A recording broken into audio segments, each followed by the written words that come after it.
ஒருத்தர் கண்டா நமக்கு சண்டை இருக்கும், ஜல்லு இருக்கும், அவன் நல்லவளா இருப்பா, கெட்டவளா இருப்பா. இன்னைக்கு ஒரு அவிசேரித்தனம் கூட பண்ணுவா, ஒருத்தைய வகுத்து கொடுமைக்கு இல்லாத கூட ஒன்று செய்வா.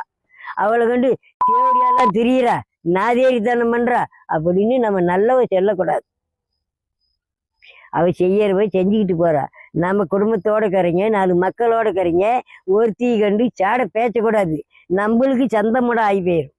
நம்ம சொத்து சோகம் சந்த மடமாகி போயிடும், சந்தைக்கு மடமாகி போயிடும். குசலம் பேசுனா நம்ம ஊர் குட்டிச்சவராகி போயிடும். ஐயா அப்படி பேசுறாங்க இப்படி பேசுறாங்கன்னு அடுத்த கிட்ட நம்ம கிட்ட ஒருத்தி நல்லா நாயத்தை கூட ஒருத்தி சொல்லுவா. இப்படி எங்க வீட்டுல கொடுமைக்குதாயா சிரமக்குது அப்படின்னு சொல்லுவா. அதை அடுத்தவங்கிட்ட சொல்லக்கூடாது. நாம அந்த குசலம் பேசக்கூடாது. சின்ன வேலை அதை அவுத்தி போட்டுடணும் அந்த பேச்சை. அப்படி பிழைக்கிறீங்க தான் நல்ல மாதிரியா நான் இருக்கிறேன். இன்னும் இவ்வளவு வயசா இன்னைக்கு 95 வரைக்கும் ஆகி போச்சு. இன்னும் ஒருத்தருக்கு குசலமா குண்டுனியா சாடையா சென்னையா நான் பேசலை.